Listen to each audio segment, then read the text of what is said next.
Hello and Happy New Year. I'm Krishna and welcome to the Daily Brief Show by Zerodha. Last year, there were big trends that we were trying to wrap our heads around. Some of those feel like they could soon hit an inflection point. Naturally, these aren't the most important questions for the year or the ones that will move the markets the most. We have no idea what those might be. But here are the 10 biggest questions we are wondering about. I'll present the first 5 and then Kashish, my work spouse, will cover the other 5. We are sure you have different questions of your own. Do tell us below in the comments.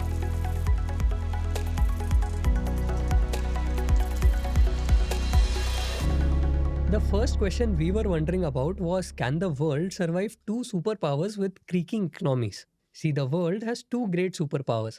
And as we enter 2026, both are caught in a moment of flux. Last year, the United States changed its entire economic blueprint, ramping up tariffs and shuttering the gates to its economy. And many people, us included, thought this would devastate the American economy. Now that hasn't happened yet. America's inflation has been under control, its economy is growing, and its consumer demand has barely taken a hit. Now China didn't see anything as dramatic as Trump's Liberation Day tariffs, but its economy should in theory be struggling as well. Its property sector, the heart of its economy, collapsed a couple of years ago. Ever since, Chinese consumers seem deeply reluctant to spend. Except none of that seems to matter. The country has been racking win after win. Its exports are at an all-time high and it already seems to have captured most industries of the future. Maybe that's what 2026 will be like, where mistakes don't matter and business never ceases. But what if 2026 is when the bill comes due? The actual implementation of US tariffs was extremely messy. Rates shifted frequently, as did the timelines for when they kicked in. Exemptions were handed out often. For all the noise, in fact, America's worst tariffs on China are still suspended. Now, for a while, all this confusion gave people the room to find their way around the worst of US trade policy. 2026, however, might not be so kind and the pressure might begin to show. Now, there is an argument to be made, meanwhile, that China is only exporting so much because its struggling economy can't consume what its overpowered factories are making. The Chinese government spent the better part of last year putting out fires, from making sure people get homes they paid for, to cleaning local government debts, to keeping its manufacturing sector from cannibalizing itself. And yet, the crisis continues. Only recently, the Vanke Group, one of China's largest real estate companies, narrowly escaped a debt default. Now, what happens if either economy stumbles? Nothing good is all we know. All of global finance is connected to the dollar. Over a quarter of global manufacturing happens in China. If these economies end up feeling serious pain, the ripples will be felt all over the world. Now, the second question is something that I've been thinking about. Will quick commerce make money? People once wondered if anyone really wanted 10-minute deliveries. That question has now been resolved. Quick commerce is useful and it's here to stay. It's something that many of us in the metro cities at least use almost daily. 3 companies currently rule this space: Blinkit, Swiggy and Zepto. But others are waiting to make their own mark. E-commerce giants like Amazon and Flipkart have already launched quick commerce offerings. Reliance is trying to make its own mark, and companies and adjacent businesses like Myntra and Agio have made their own quick commerce pushes. But can this business model sustain the sheer weight of interest it has generated? See, for most of this year, there was a single dominant strategy: expand. Build dark stores, add capacity, grab market share, and above all, spend. More recently, though, there have been some shifts. Blinkit spoke about moving into a cluster-based approach, deepening its presence in the same cities instead of fanning out. Swiggy has slowed down its expansion. Now that doesn't mean the spending has stalled yet. The industry is still chasing the same goal: becoming the number one by gaining more market share.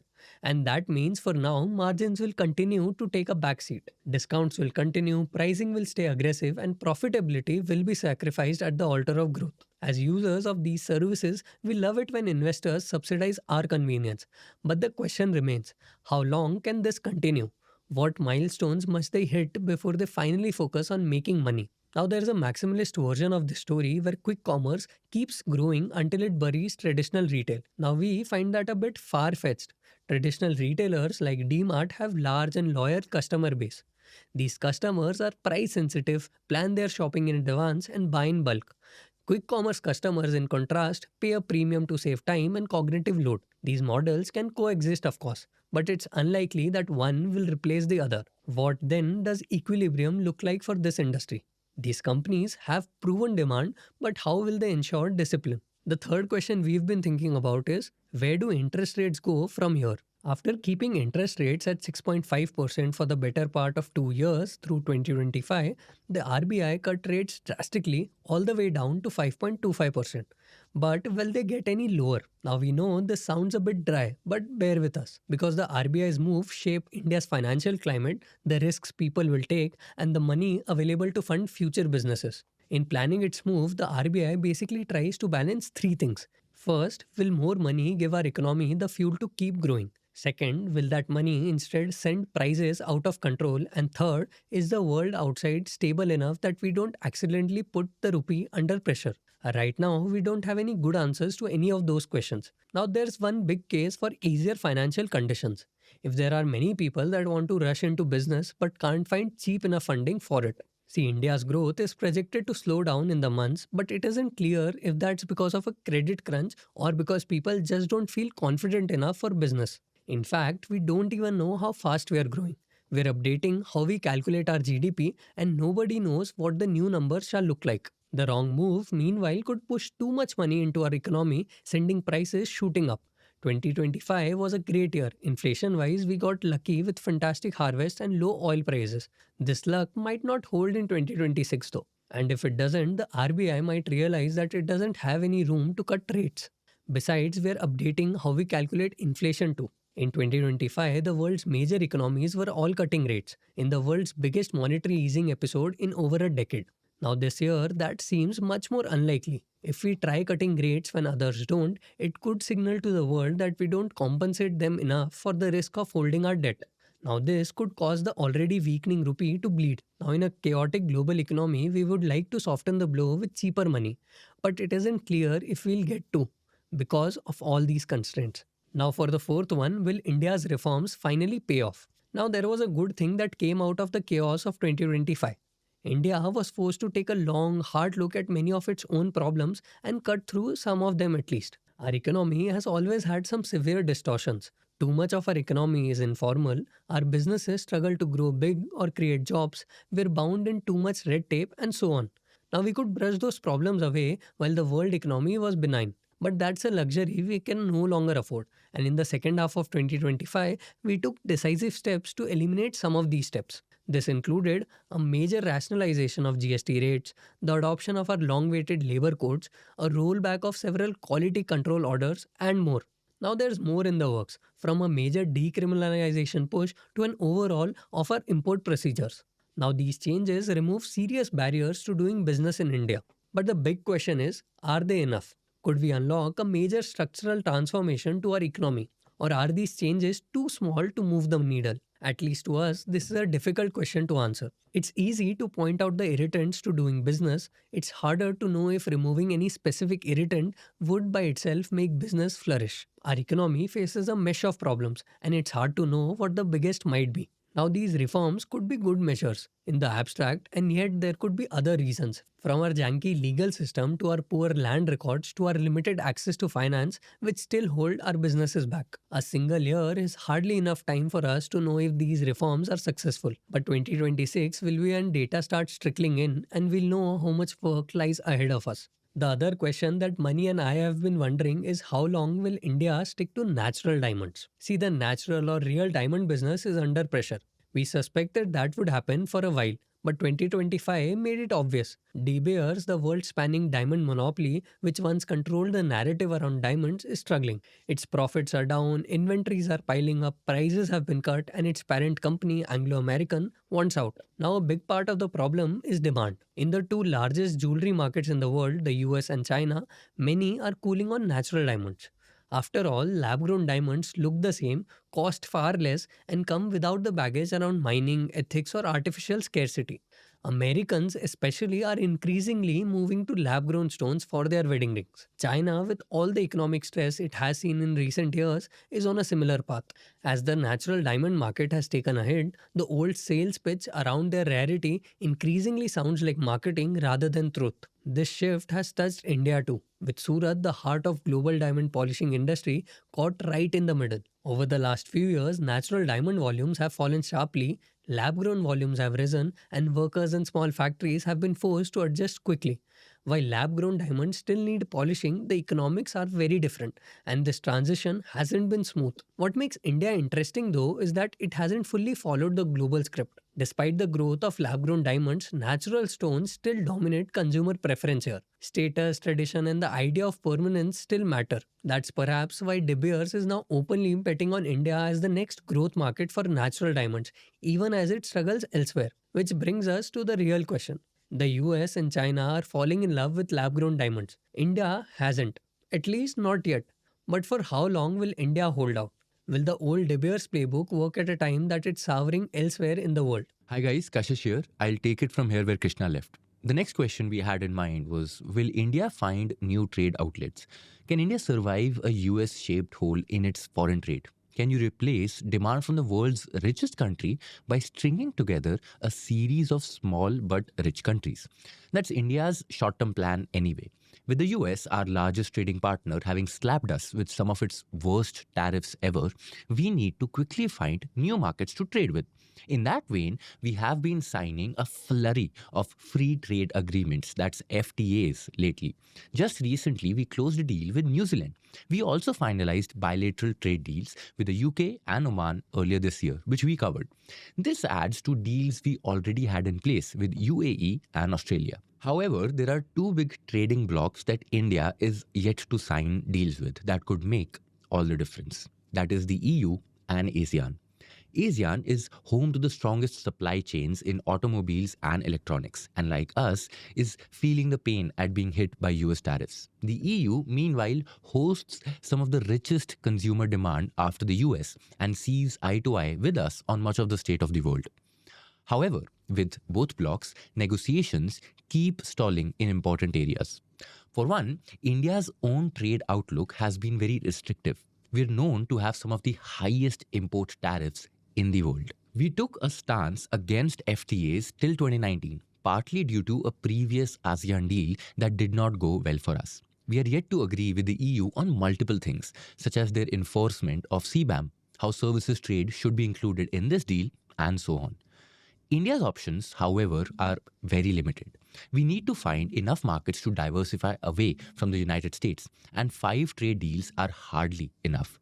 This is especially true if India wishes to position itself as a viable hedge for companies that want to diversify away from China. Of course, at the same time, India continues to pursue a deal with the US. It's hard not to be lured by the world's richest market, even if global supply chains have decisively shifted eastward. The next question that I personally had was, where are we in the microfinance cycle? Lending businesses are deceptively simple structural growth stories. As long as an economy grows year on year, an increasing number of people look for loans to fund their dreams. But that's only half of the story. Take microfinance, for example. Over long term, it grows steadily like any good structural story. In a short time horizon, however, it is chaotic and brutally cyclical. Why? Because it lives and dies with rural cash flows. Agricultural incomes, wage work, government transfers, monsoons, inflation. Everything hits microfinance first and hits it the hardest. When the economic cycle turns down, microfinance leaps off a cliff with no floor. The reverse is also true, but that's for later. Which brings us to the big question. Where is the microfinance cycle headed in 2026? Now, to answer that, we usually look at one thing, that is NPAs, non-performing assets. Loan defaults are the clearest signal of stress and can wipe out years' worth of profits in an instant. But the stress doesn't show up immediately. There's a lag between when a loan is dispersed and when you realize it was a bad idea. The length of that lag depends on the type of lending. For home loans, that can be 7 to 10 years or even more. For microfinance, thankfully, it's usually 12 to 18 months. It is why loans given out in 2020, which blew up during COVID, only showed up in the numbers in 2022. That period, thankfully, is short enough for quick amends. Fast forward to today. Through most of 2025, microfinance NPAs looked ugly. There was visible stress in the system, and some companies even slowed new disbursements to clean up the mess on their balance sheets currently. Lenders' valuations too took a beating. But then something interesting happened. NPAs started easing over the last couple of months. In past cycles, peak stress in microfinance has typically been followed by sharp normalization. If history is even mildly useful, we could be at the cusp of another such episode. If that happens, NPAs could come down fast while growth resumes. Valuations will recover well before fundamentals feel comfortable. But how confident can one be that this will happen? Did we just see bad loans of 2022-23 work their way through the system through 2025, marking the bottom of the cycle? Or is this a false dawn? 1 year from now, the answer will seem obvious in the hindsight. Eighth question we had was, if AI is a bubble, who feels the pain? The AI supply chain is truly global. And if something goes wrong, the whole chain goes down together. When you think of AI, you think of US big tech, which is the innovative powerhouse behind the revolutionary technology, but also the source of bubble like conditions that are starting to build up. But there's a chain of contracting that radiates out of the United States and reaches the rest of the world. These are critical nodes spread across the world that the industry simply can't function without. For instance, Foxconn has become the world's largest AI server assembler. Taiwan makes most of world's AI chips. Every other AI-grade memory chip comes from South Korea. India too is also increasing its AI exposure. We are ferociously expanding data center infrastructure in the anticipation of AI, while our IT giants are trying to take a piece of this AI boom. This is great business in good times. But if a bubble bursts in the US, the blowback will be felt across the world. If the big AI companies don't make enough revenue to justify their sky-high expenditure, it could set off a devastating domino effect. Slowly, Nvidia has no buyers for its GPUs, while hyperscalers can't find renters for their compute power. Neoclouds like CoreWeave, which already bear the brunt of low margins and high debt, can collapse. Foxconn finds the demand for its AI server assembly business, which makes more money than iPhones, dry up, while TSMC abruptly stops investing in new fabs. Samsung and SK Hynix struggle to sell high bandwidth memory and see yet another downturn in a generally volatile business. So on and so forth. Simply put, a lot is riding on Gen AI companies finding a way to make some money before they run out of their runway. Think of just how far the risk will run. The fate of the United States, of course, is tied to this industry. A large chunk of US economic growth last year came from AI, while the rest of US industry has arguably stagnated. But it doesn't just end there. Most of the world's AI supply chain runs through China as well. Samsung and Foxconn are the largest companies by revenue of their respective countries, South Korea and Taiwan. The damage will also rip through investment hubs in Europe, regional centers like UAE and Singapore, IT services hubs like India and Philippines, and much more. Now, to us, the question, is AI a bubble, is boring. If it isn't, that's fantastic. But if it is, there will be few places to hide when it pops. Next question was, can India IT survive this very same AI wave? 2025 was topsy-turvy year for Indian IT. The last few quarters have not been kind to India's marquee IT firms. TCS laid off more than 2% of its 6 lakh employees this year. The giant also had its worst first quarter since COVID.